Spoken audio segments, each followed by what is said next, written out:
Welcome to episode 18 of The Lowdown Show. I'm Neil Graham. It's easy to become cynical about coffee shops that align themselves with motorcycling. But Jim Vandekas and his partners with Flying Squirrel Motorcycle are a cafe with a difference, and they've only just begun. But before we dive in, a word from our sponsor.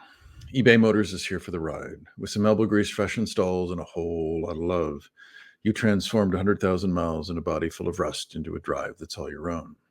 Brake kits, LED headlights, whatever you need, eBay Motors has it. And with eBay Guaranteed Fit, it's guaranteed to fit your ride the first time, every time, or your money back.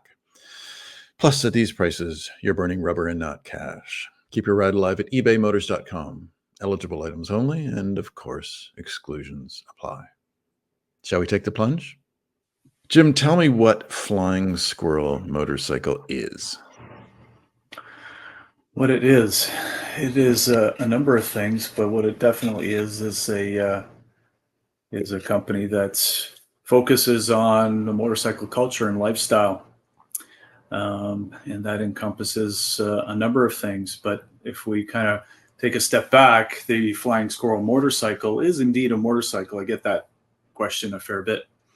So it is a motorcycle indeed, and that's where the name came from. It was the Scott Flying Squirrel, correct? That's correct, 100%. So and it was a pioneering English two-stroke, if I'm not mistaken.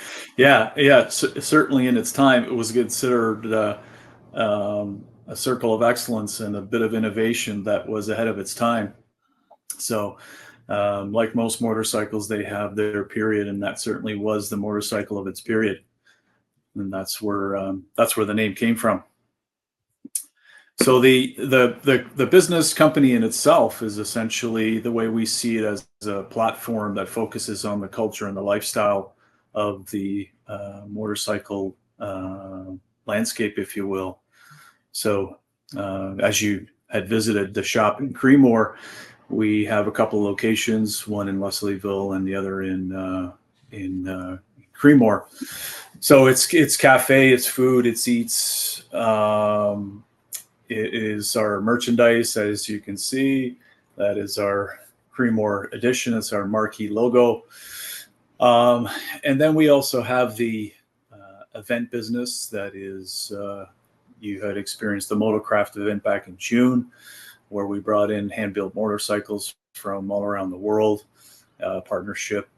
Huge partnership with Haas Moto Museum in Dallas. I'm just going to jump in a bit. So you've got these two, obviously the one in Leslieville, which is Toronto, Canada, and then one in Creemore, which is an hour and a half, 2 hours northwest of the city. I'm sorry. And I'm going to jump right in, and the cynical observer of the scene sees coffee shops, and there's this sort of thing with coffee and motorcycles, which I love motorcycles and I drink a ton of coffee. So most of us get it, but some people are cynical about this notion of people sort of taking motorcycle branding, the motorcycle lifestyle, and selling coffee. Now, what I find kind of interesting about you guys is you've branched out beyond that. But we'll get to that in a second. But what do you say to people who say, "Oh, you're just a coffee shop," and why the motorcycle connection? And I don't know. Do you get that question, or people that are, maybe we as Canadians are too polite? But do you ever get that?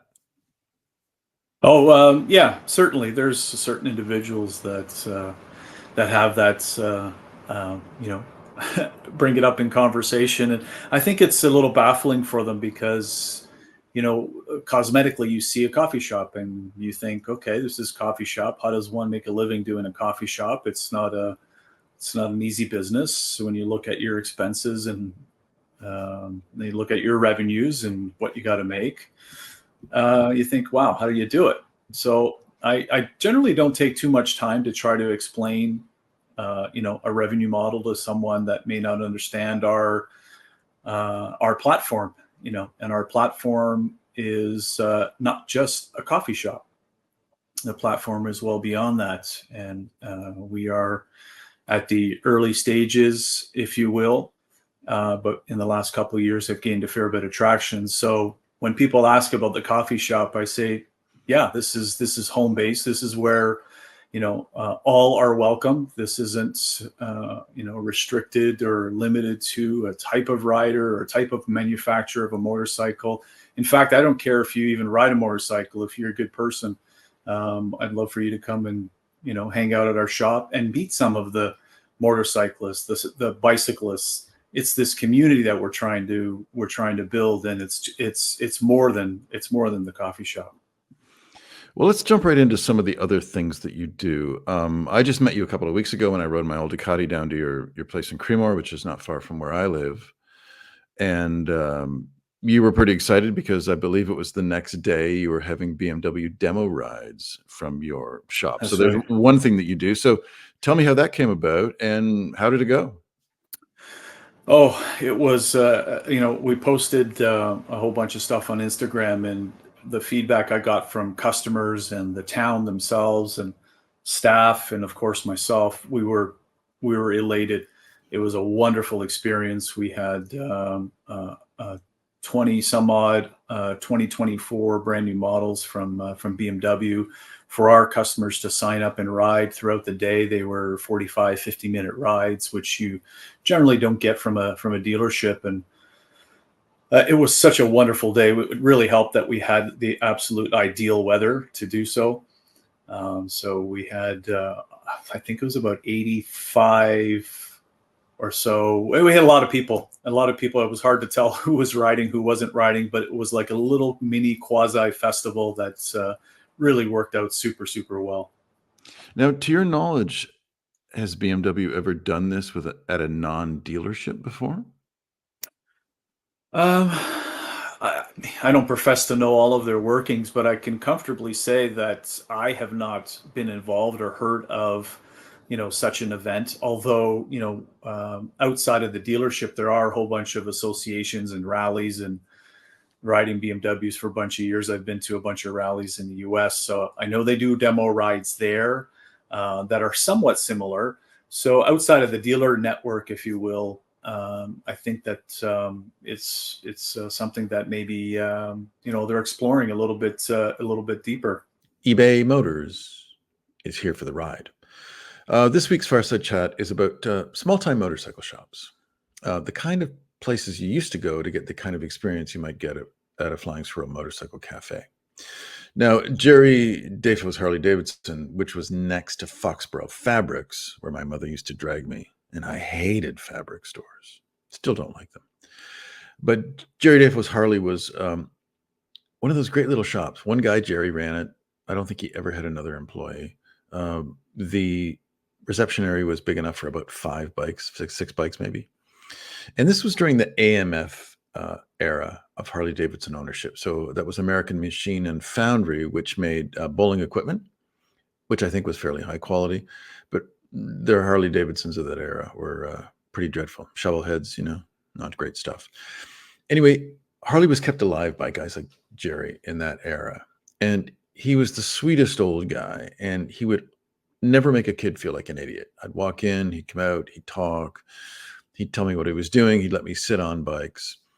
And I never became a Harley guy, but I became a motorcycling guy. And I think a lot of it has to do with Jerry Defoe. And I miss little shops like that. And whenever I see one when I'm traveling, I pop in. Now, they're no longer dealerships for any brands because, brands won't deal with little shops like that anymore, which is kind of a shame, but it's business. It's the way it is. And now a word from our sponsor. With over 122 million parts, you can make sure your number one ride stays running smoothly. Brake kits, LED headlights, roof racks, bumpers, whatever your baby needs, eBay Motors has it. And with eBay Guaranteed Fit, it's guaranteed to fit your ride the first time, every time, or your money back. Plus, at these prices, you're burning rubber and not cash. Keep your ride alive at ebaymotors.com. Eligible items only. Exclusions apply. And now back to my conversation with Jim Vandekas. You're listening to The Lowdown Show, presented by advrider.com and supported by ebaymotors.com. One of the things that I found really interesting, there was a show in Toronto in the springtime, and I didn't know that you guys were behind it, but it was called the Moto Craft. Did I get that? Is it Moto or Motor Craft? Moto, Moto MOTO. Craft. Okay, Moto Yeah. Craft. in Toronto, and a bunch of bikes from the Haas Museum, and of course, I've seen bikes from the Haas Museum on websites like Bike XIF Mhm. and so on over the years. And then I went in and I saw you guys there, and I was confused because I thought, why is a coffee shop organizing this motorcycle show? And then I thought, okay, must be insurance must be huge to bring all these hand-built bikes up from Texas to Toronto. So take me through first of all, why? Where did the idea come from? And then how did it go? Because I mean, that must have been a huge undertaking for you guys. Yeah, it's a bit surreal actually sitting here now at the end of July, and um, that now that it's all kind of behind us, if you will. So this was born out of the vision and ideal of my business partner Alex DeCarche, and uh, Alex had this vision of bringing a collection of bikes to Canada, and there was seemingly nothing like it. And it's it wasn't we weren't aiming for or he wasn't aiming for like a show like traditional shows you see at the big conference centers, but more of a a museum like experience where you have these wonderful machines that have come from a fair number, obviously coming from the Haas Museum in Dallas, but obviously born from other places around the world. So with that vision, we had a chat in the Leslieville shop and thought, why don't we try to get in touch with the museum and see if they'll loan us some bikes and, hand them over. And we thought it was the most, hopeful experience. So in January, Did they think you were nuts when you came to them? oh, well, I mean, I think they thought a lot of things, and one of them was definitely that, because it was essentially a cold call um, to Stacy Mayfield, who is running the museum there, and one call led to another call, led to some emails, and we basically said, okay, we're going to come down and see you in January of this year. So myself, Alex DeCarche, his lovely wife Jill, and Steve Menzie, who's part of the Flying Squirrel family, and also a large trade show, sport expo type show businessman. So the four of us hopped on a plane, flew down to Dallas, went to see Stacy. We had some, they were super gracious. We walked through the museum. They showed us the whole place, and we talked and talked and talked. And we said, this is what we're thinking, and this is what we'd like to do. And man, she if there's ever a poker game out there that she's at the table, I'm gonna stay away, because she really kept her her cards close to her chest. And so it all started from that. Steve and I went for a motorcycle ride for a few days after that throughout Texas. Alex and his wife flew back, and from that point onward, it was kind of a nail-biting experience to, here's an individual who has a wonderful collection of motorcycles, and they, have to find a way to trust these strangers from Canada who've shown up and said, this is what we've got in mind. And obviously it happened, but the how it happened was pretty remarkable. Maybe we'll write about it or talk about it a little more deeply. Yeah, I'd love to, because I mean, just so the people that don't know, the Haas Museum, and I'm sorry, Mr. Haas, I've forgotten his first name. Bobby. Bobby Haas, who's the late Bobby Haas, Correct. commissioned many of these bikes. It's not just a bunch of like old Harley panheads or something. He Yeah. commissioned a lot of hand-built bikes from Yes. builders around the world, including people like Max Hazen, who some of us know. And so it's not just, if they were damaged or stolen, it's not just a simple, process of finding another 62 Harley, is it? I mean, it would not be good. So obviously issues with insurance and transportation. And can you take us through some of the minutia, or maybe some interesting stories from that whole thing of how these bearded Canadians showed up and then talked the Haas Museum out of their motorcycles? Can you take us through that? There's got to be some funny stories. Yeah, I mean, I think that's, and I'm sure it'll escape me. Alex might have some more, and Steve. We all have our perspectives, and when there's four people standing in front of or sitting in front of one person trying to negotiate the transport and display and safe return of their collection isn't an easy conversation, and one for obviously to digest. But Yeah. I recall very, very clearly sitting at the table around Stacy, and Alex is just, he's pouring his heart out. He's, explaining what the vision is and where to, what it's going to look like, and then Steve, is bringing the business side of the show part because that's what he does. Um, and then I don't even know what to say. I'm just kind of sitting there nodding my head with this goofy look on my face with, hopeful anticipation of, these bikes coming to Canada. And Stacy was just, very professional. I would say, still reeling visibly from the challenges of losing a loved one. So it was kind of emotional. It was, strange because we were all, meeting for the first time. I think the one that sticks with me most is after we left the meeting, which was a super meeting, very positive. There was no indication of yes or no. It was, this is interesting. Let's keep the conversation going. We end up leaving the museum after, spending a few hours there, and then walking out the door and all looking at each other straight in the eye, like, so did you get anything from her? Did any indication? I'm like, I got nothing, guys. I got nothing. I have no clue if she's going to give them to us or if she's going to tell us to go to hell.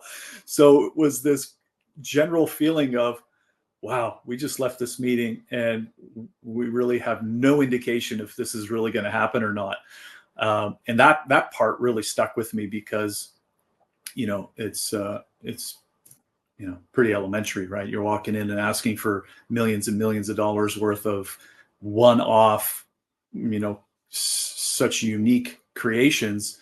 No one's going to do that just because, you've called them and said, here it is.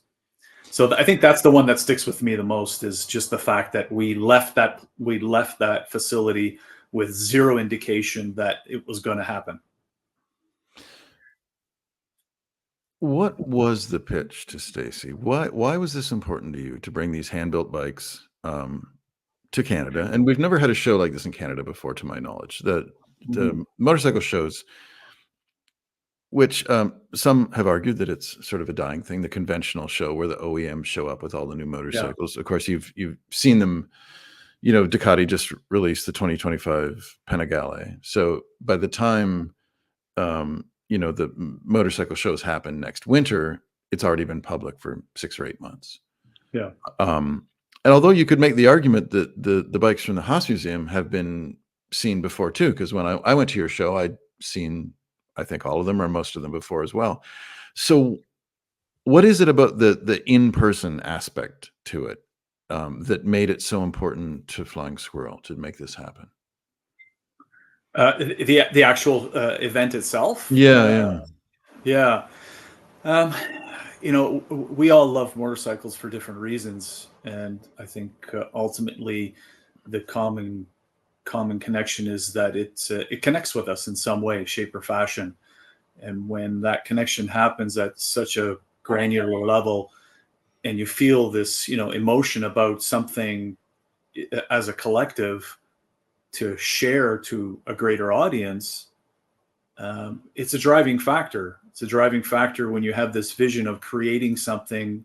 And I felt it was, and I think we collectively feel that it was more of an exhibit than it was a show, the traditional show. Come to our show and see bikes. Yeah, I guess could be semantics, but it was truly an exhibit, and the driving force behind it was that it had never been done to our knowledge to this extent, to have such one-off creations and some of the best creators in the world in Canada, in one place, in an event where the customer can come and talk to Jay Shea and Max Hazen and Sosa and all these incredible, Craig Rodsmith, like to have 2 minutes with Craig about just chatting about his bike, or or eating lamb at the Flying Squirrel after the event was done on Saturday. Like this was such a unique and a heart-filling experience that it has to be shared. This isn't something that you keep for yourself and you just say, "Oh, I went to this cool place and it was a good time." But if you can create an experience like that where people make that connection, talk to the builders, sit around a motorcycle that the general public doesn't get to really see. It's like you said, it's not a typical custom Harley or Suzuki or whatever the bike is. There's some wonderful modifications to these production bikes, but to look at some of this artwork in conjunction with some of these other bikes that are, kind of conventional modified bikes, I think it was just a wonderful experience, and it had to be shared. The landscape around motorcycling is changing a lot. Well, first of all, the shows that we've just discussed are changing. But also, it seems that, motorcycle manufacturers are looking for this elusive next generation of motorcyclists. And they're trying to find them wherever they can. And dealerships are struggling to find them. And so you guys are sort of these outliers who've come in, first of all, by hosting the BMW, test rides, which is a perfect location. Like, why not go out in the country? Like, what could be a better place to do it? Yeah. But also how we buy motorcycles is changing. I know some brands, Ducati has done these, online only things or editions of 500. And you and I in the coffee shop at your Creemore location of Flying Squirrel had a conversation when I first met you a few weeks ago. Whereas you see that potentially changing, Tesla has gone to a different model. The old idea that you go into a dealership and all the bikes are lined up and you test ride it at the dealership, that's not really a thing that is necessarily going to continue. And I know you mentioned to me that you've had a conversation with a dealership and with an OEM at one point. Can you take me through a little bit of that conversation of what you learned and where you potentially see the model for motorcycle dealerships going in the future, in your view? Yeah, I mean, it's completely my opinion of, first of all, shout out to the town of Creemore, because that BMW event was absolutely epic to be in the country and get out and explore on the bike. So a big shout out to the residents and the people who tolerated us for that day. So it was really great.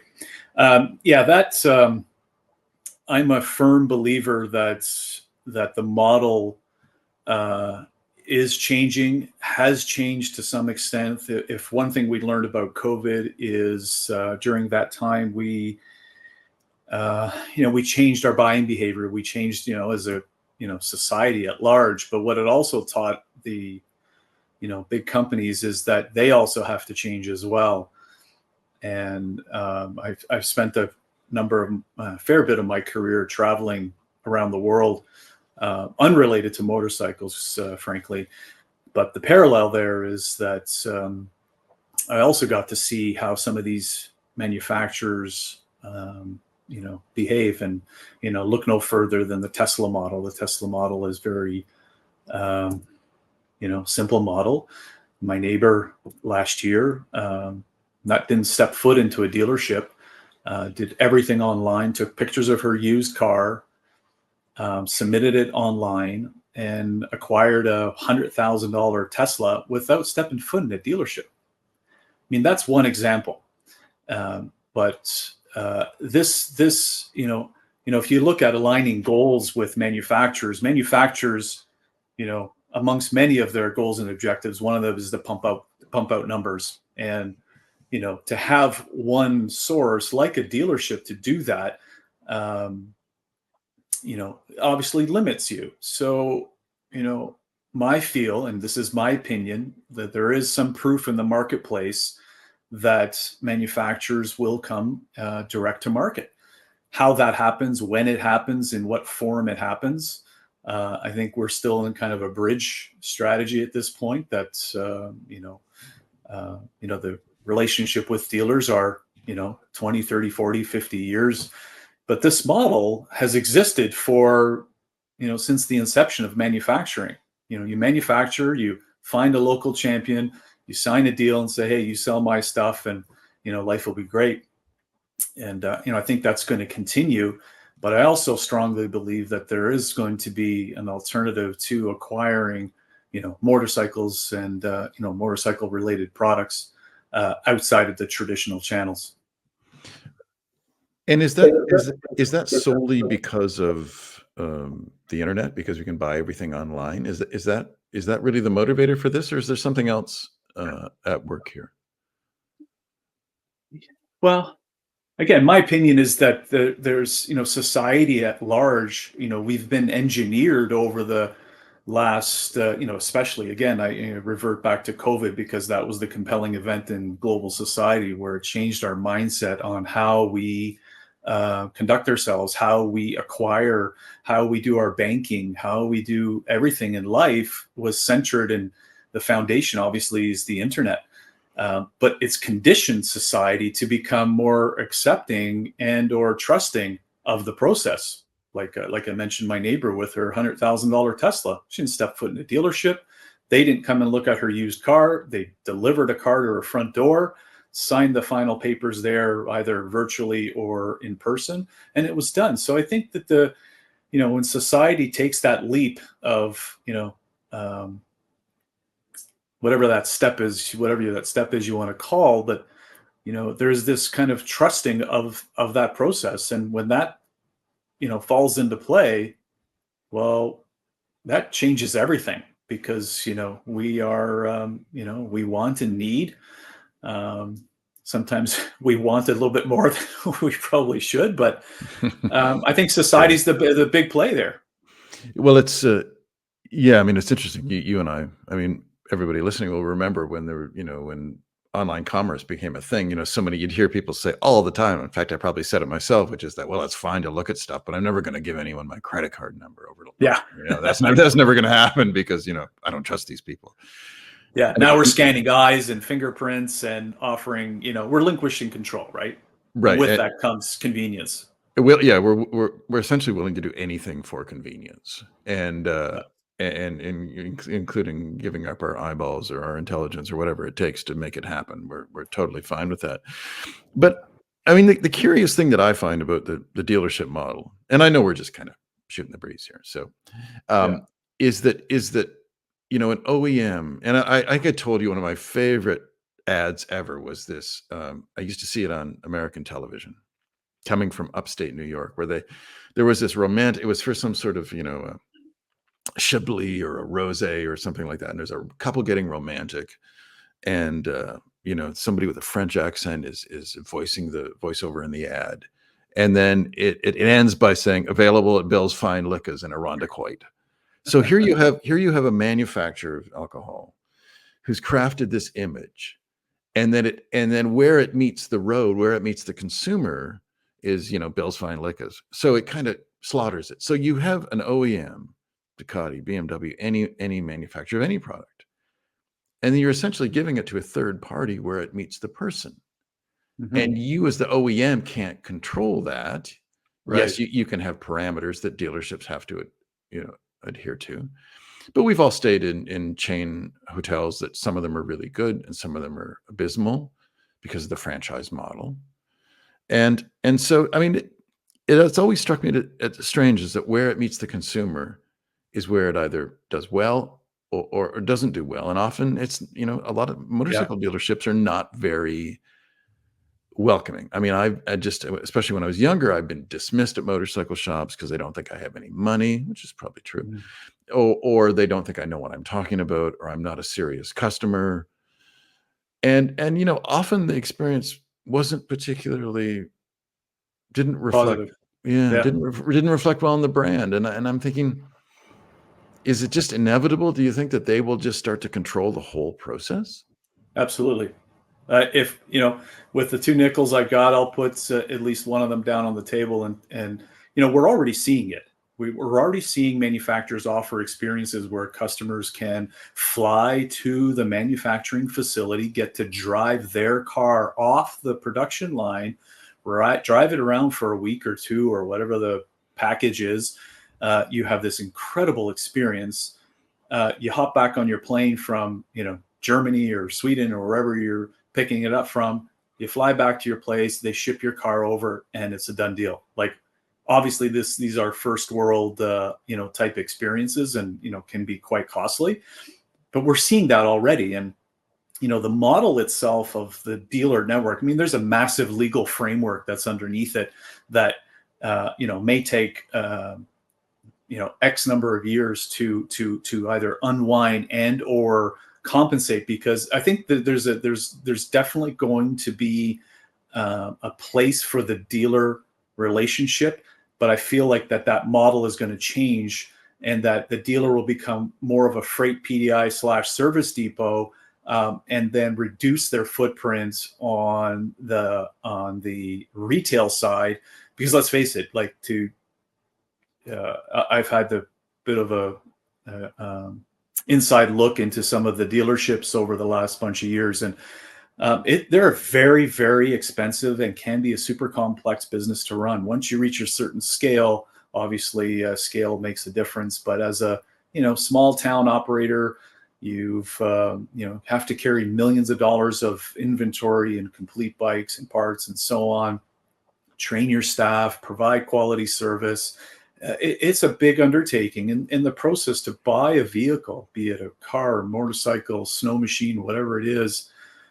There's that disconnection. If the manufacturers are not spending the time to create quality assurance around that experience, then the manufacturer really relinquishes control of that whole customer experience and relies on the dealer to not only sell the machine but provide exceptional service. So yeah, man, I went a bit of a tangent there, but that's essentially how I feel about the dealer network. And ultimately, in my opinion, I would put a $5 bill on the table and say that's going to change. I wonder if places like Flying Squirrel and other sort of, meeting places are almost fulfilling the role of what a dealership used to be. Because I think, now dealerships tend to be, very large. The successful ones Yeah, that have survived are very large, a lot of brands, and it feels a bit like going to, Walmart or a large store, a superstore, or a Costco. It's not sort of intimate. Um, and you don't really get that sense of camaraderie. I mean, they've got to, and I don't think this is a criticism of them. They've got to sell a lot of stuff. If they mm, have a 75,000 square foot showroom, they've got to move stuff out the door. And yeah, if you're just kind of walking around with your son or your daughter or something, I mean, the feeling I always get is I'm just in the way. So I really only go to motorcycle shops if I'm going to buy something. yeah. But now I will go to your store and have coffee, and I don't mind plugging up a chair for an hour. And to your credit, you make me feel welcome, and I wonder if that do you Thank you. think, is there a connection there, or am I just off on yet another ridiculous tangent? No, no, I don't feel that. I've seen proof of it in Europe, where this model is being challenged. Again, I think that the limiting factor at this point is legal framework, with all the legalities around relationships with dealers. But I do feel that it's changing. I do feel that there's alternative ways to acquire a motorcycle. If it's through a coffee shop, if it is through I don't know, a library. The bottom line is society has changed, has accepted the fact that they, even when they walk into a dealership, that you want to buy the, I don't know, the Harley, the Pan American or a Road Glide, or like you want that bike. It's one or two bikes. When you walk in that dealership, you pretty much know what you want. You might have to try one or two different trim models to figure out which one it is, but ultimately you come in fairly well educated, and that's where the landscape has changed in the last bunch of years. And obviously the internet obviously has facilitated it. But when a customer walks in to buy a motorcycle, they've already done their homework. They've already gone to and talked to their buddies, gone to forums, talked to their fellow the Hayabusa riders or their VMAX friends or whoever it is and said, hey, what do you think of this or that and the other thing? And they've already come in this predetermined notion of, yeah, I think this is the one or two models that I'm after, but these are the things that I need to clarify. And sometimes you need that, person to, to bounce it off of. And, I think dealerships are, definitely one of the potential avenues that will continue to remain. But as a manufacturer, if I was Honda, Suzuki, Yamaha, BMW, whoever it is, and I'm running the show and I got my hands on the steering wheel, I will be entertaining every possible avenue to produce and sell as many units as possible because I'm accountable to the shareholder. That's my primary goal, is to, bring shareholder value. So how do I do that? Relying on one channel, one traditional channel that's been around for 30, 40, 50, 60 years since the inception, I think would be, wouldn't be the right way to look at it from a holistic perspective.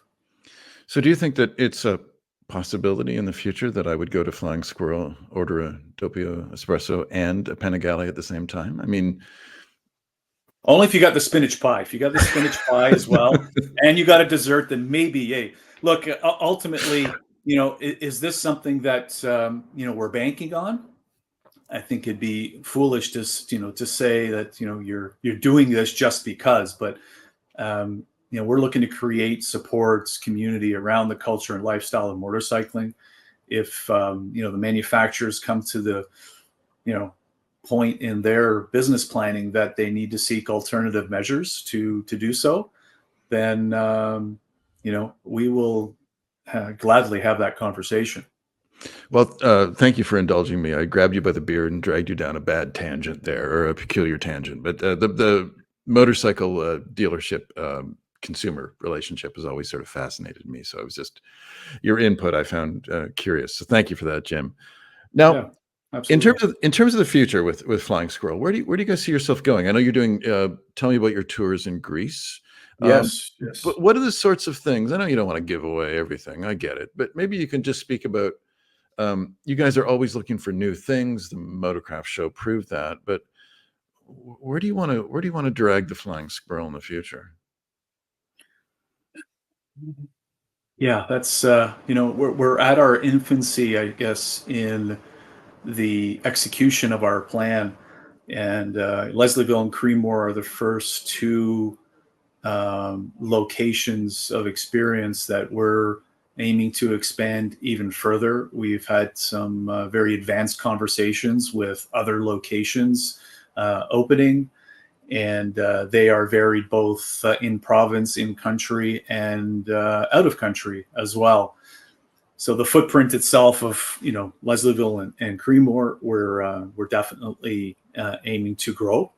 The growth of that encompasses the travel. Like I mentioned, last year I hosted 10 people in Greece, and that being my background and being fluent in the language, I was lucky enough to be able to take some of my friends around and show them these wonderful places. So the travel component is one that we're also going to amp up and include other locations around the globe, and also within Canada. We have some incredible riding in our own backyard.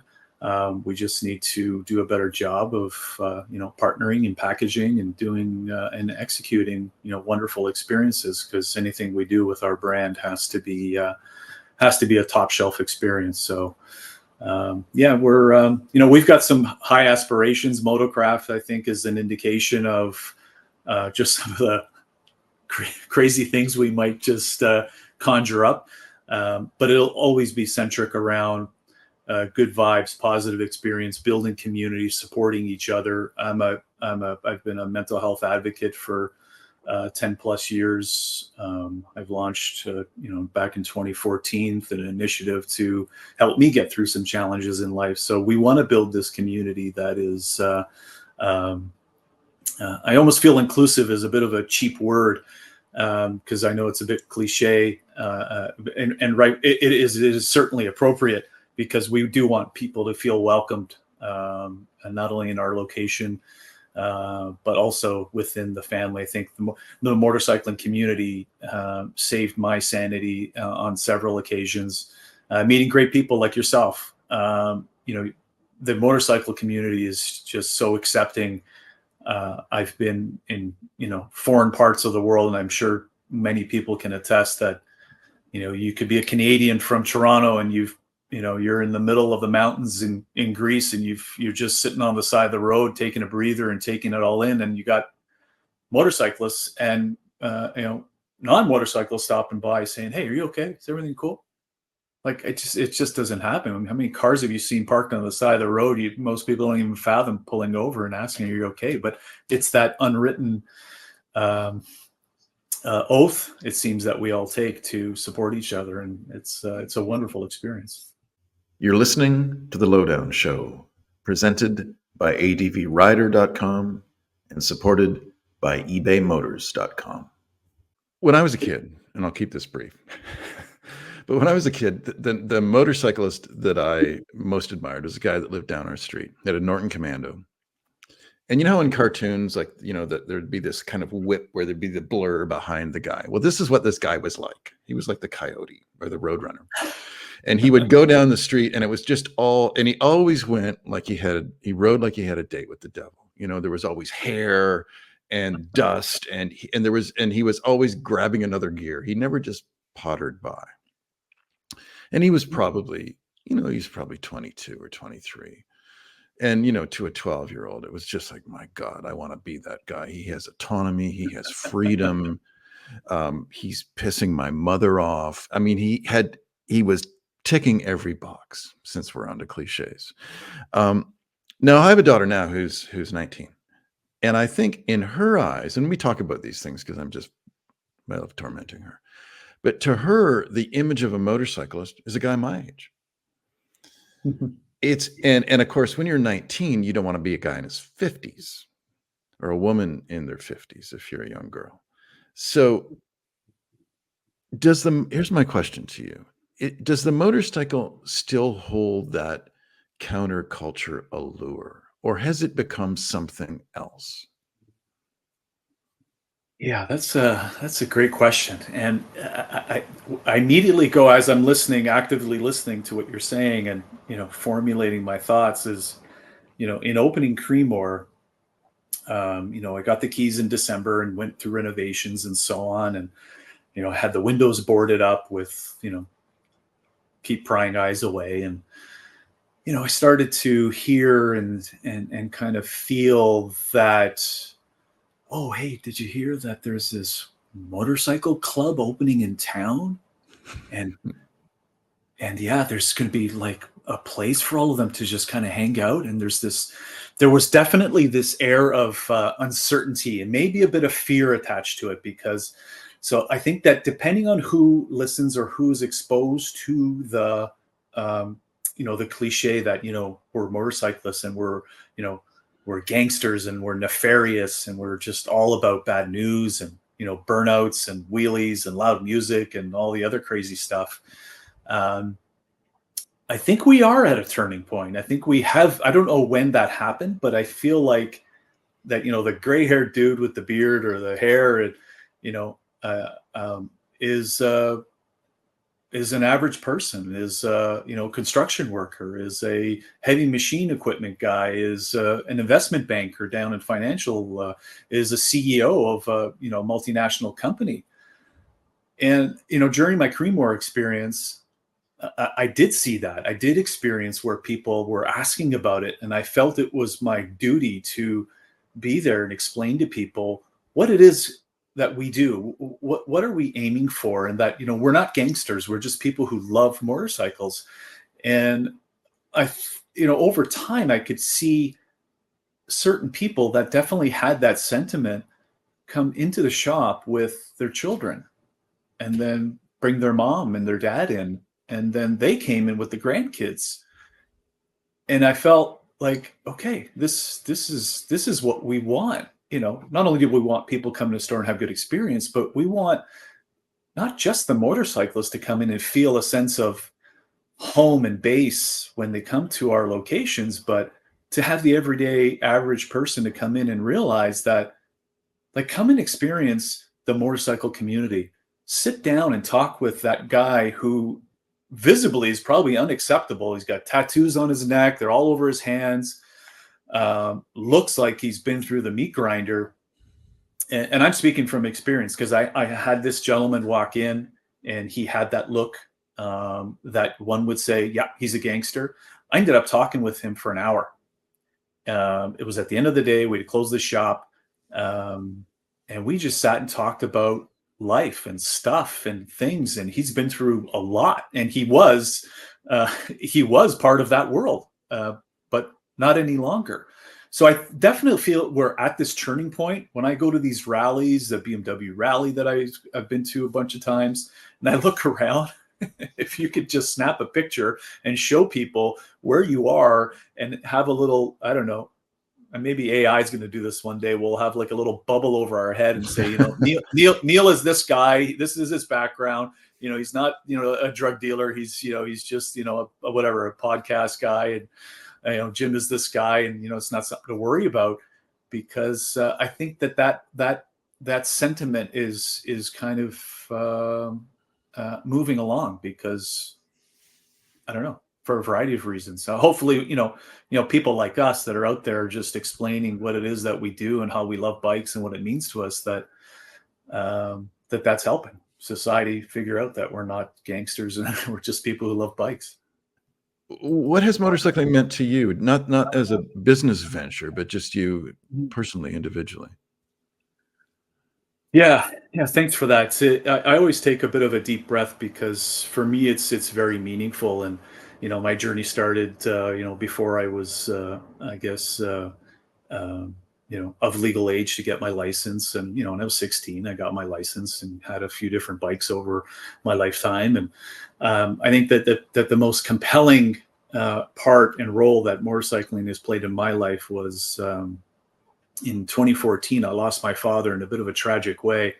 And that experience, caused me a lot of mental anguish and harm. And I fell into a depression, and I started to realize that there were all these things that were going on that I never, ever imagined. Like, had you said to me, hey, your dad's going to die and this is what's going to happen and this is how you're going to come out of it, I would have said, you're absolutely out of your mind.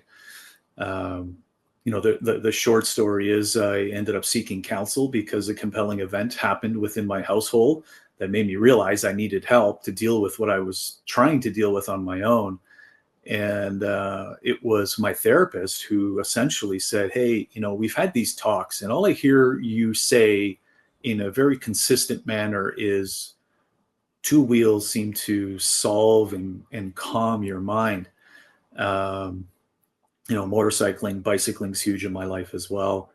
So he said, I want you to work on a little project. So he'd always give me little tools. I'd have a notebook, and I half the time I'd be crying and trying to figure out, what the next page is in this chapter of, mental wellness.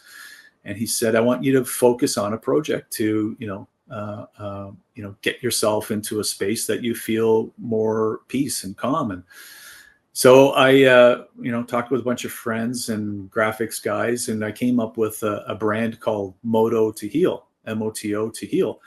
And it was a very honest, basic experience to focus all the energy and negative energy that I had in a manner that's helped me and facilitated my wellness. And that was every time I got on my motorcycle, I forgot about everything.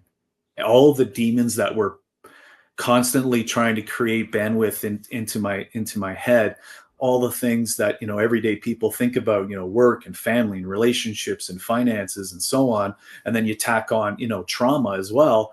You're like, Jesus, how am I going to, get through all of this stuff? And I can comfortably say, not only did my motorcycle provide that sense of inner peace, everyone talks about the freedom and the calm that it gives you.